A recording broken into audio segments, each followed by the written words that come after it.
Hello everybody, this is Wen here. So I moved to the Netherlands about 10 years ago for a better career opportunity.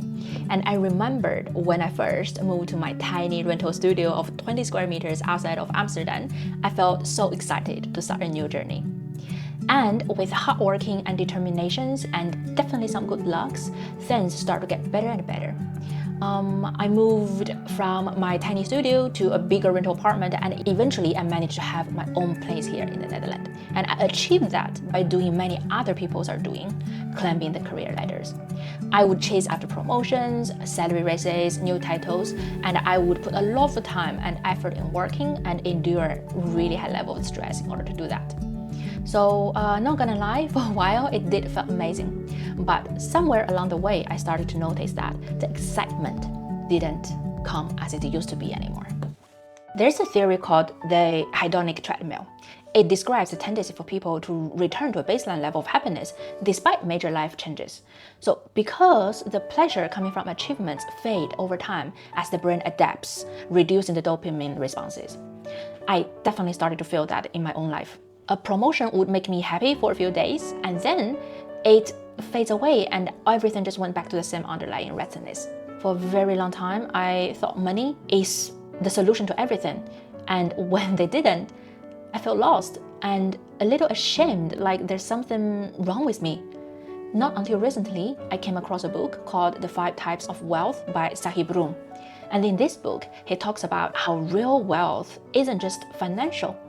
Apart from your financial wealth, there's also time wealth, the freedom to spend your time on what matters to you the most. There's also mental wealth, the clarity, purpose, and inner growth we all cultivate for ourselves.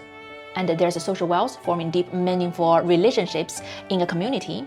And lastly, the physical wealth, the health and energy to fully engage in a beautiful life. Now looking back, I realized I'd been pouring almost all my energy into just one basket, financial wealth. So no wonder happiness felt out of reach. It really hit me. If I built most of my life around work, I will leave no space left to add my other types of wealth.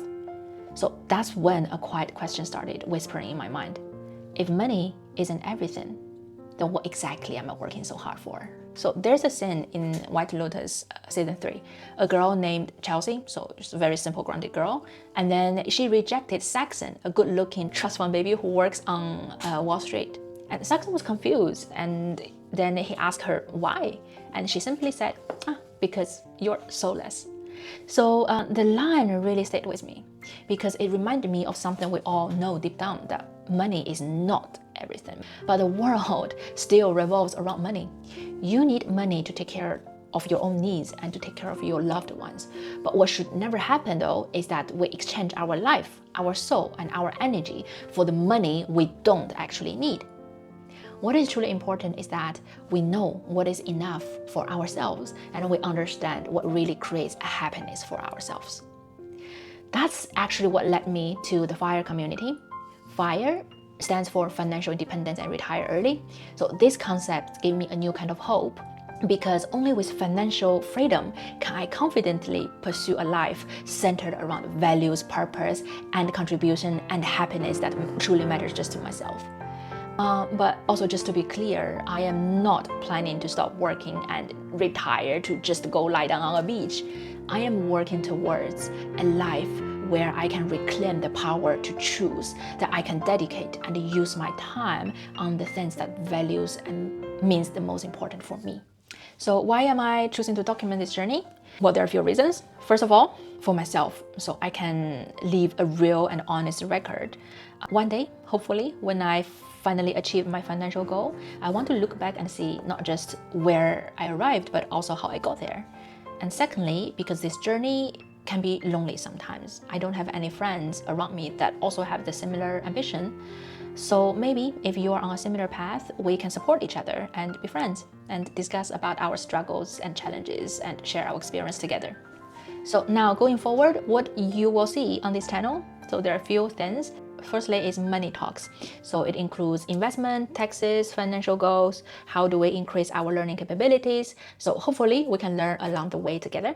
And secondly are lifestyle experiments. How do I create intentional spending habits, simplifying our life, mindfully spending, etc. And third one is my design life. Where do I want to go? What do I want to do? And maybe daydream sometimes. And lastly is to reflect on FIRE in the Netherlands specifically, because a lot of the contents we see on the internet focus on North America, not really relevant to the people who wants to FIRE here in the Netherlands. So I hope along the journey I will be able to share my experiences and my findings with people who are in the Netherlands and wanted to also go FIRE. And the last few thoughts to share with everybody. I don't want this channel to be about arguing what is the definition of financial freedom, what is the definition of a success. I just want it to be a place where we can all ask, could there be, another way to live? So if you are also questioning, also dreaming, and also figuring out as you go, I would love to hear from you. Please leave a comment below what does financial freedom mean to you. It could be something big or something small. So share with me. If you like to, please also subscribe to my channel so you can walk alongside with me. We don't have to have it all figured out. We just have to begin. Life isn't a formula, it's an experiment. So let's see where this one takes us.